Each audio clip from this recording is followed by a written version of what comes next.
Hari yang cerah di hutan taiga. Dan jika kita melihat lebih dekat, samar-samar kita bisa melihat ada makhluk hidup lucu berwarna kuning.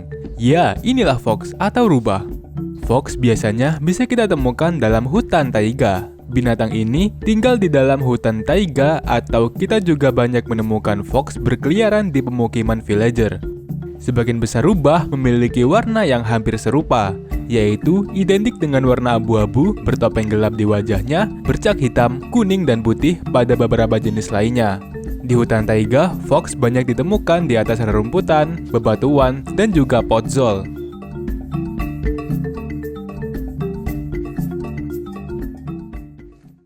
Di saat kita bertemu dengan rubah, baik di hutan atau di village, ada kemungkinan 20% kita akan bertemu rubah yang membawa item di mulutnya. Karena rubah akan membawa apapun yang mereka temukan, baik itu makanan seperti daging, dan akan memakannya dengan perlahan, atau bahkan benda berbahaya seperti TNT. Namun mereka tidak akan memakannya. Atau bahkan seekor rubah terkadang bisa membawa barang-barang berharga seperti emerald pada mulut mereka, yang entah dari mana mereka mendapatkannya. Dan jika kita memberi totem pada rubah, dan rubah membawa totem itu pada mulutnya, lalu kita bunuh rubah tersebut, maka rubah tersebut tidak akan mati, alias rubah bisa memiliki efek yang sama seperti kita saat memegang barang dengan mulutnya.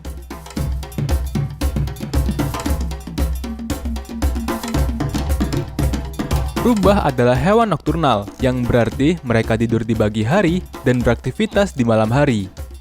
Saat kita menjelajah desa di bioma taiga, kita akan melihat banyak rubah yang tidur dengan nyaman di pojok-pojok rumah villager, atau kita akan melihat rubah yang tidur di balik pohon-pohon besar di hutan taiga. Malam pun tiba, saatnya para villager untuk istirahat di rumah mereka. Desa tampak sepi, hanya ada Iron Golem yang berjaga di sana. Namun, siapa ini? Ada penyusup? Ya, siapa lagi kalau bukan rubah? Rubah akan menyusup ke desa villager saat malam tiba. Ternak milik para villager seperti ayam adalah sasaran favorit para rubah. Meskipun kandang hewan ternak sudah diberi pagar, bagi rubah ini bukan masalah besar. Mereka akan mendekat ke mangsa mereka, perlahan di dekat pagar, secara perlahan, merendahkan tubuh dan kepala mereka, dan melompat setinggi 2 blok di udara melewati pagar dan tembok, lalu menyergap ternak para villager dan rubah memakan mangsa mereka. Selain ternak, rubah terkadang juga akan memakan buah beri milik para villager. Mereka akan mencari tanaman beri yang sudah berbuah dan akan mencurinya, lalu membawa beri itu dengan mulutnya dan memakannya. Atau jika mereka bertemu kelinci, rubah juga akan menyergapnya dan memakannya. Tidak heran jika rubah sering digambarkan sebagai hewan yang licik dan suka mencuri di dalam banyak film kartun. Kehidupan binatang berbulu merah ini terlihat sangat menyenangkan. Namun, rubah juga memiliki musuh. Di taiga Bayem, musuh utama rubah adalah wolf atau serigala. Rubah dan serigala memang tidak pernah akur saat bertemu. Serigala akan menyerang rubah dan bahkan akan mengejarnya hingga serigala mendapatkannya. Namun serigala yang sudah jinak tidak akan menyerang rubah, kecuali diperintahkan oleh majikannya.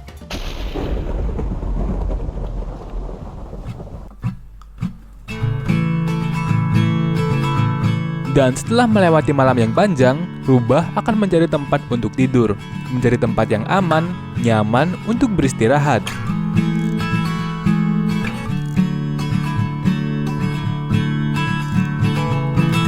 Setelah malam yang panjang dan sibuk sebagai hewan nokturnal, rubah akan tidur di pagi hari.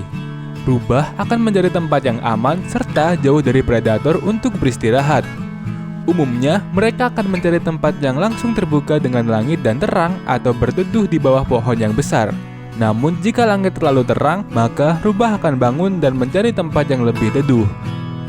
Rubah bisa saja tidur di dekat hewan lain seperti kucing, kelelawar, atau tidur di dekat villager tanpa merasa terusik.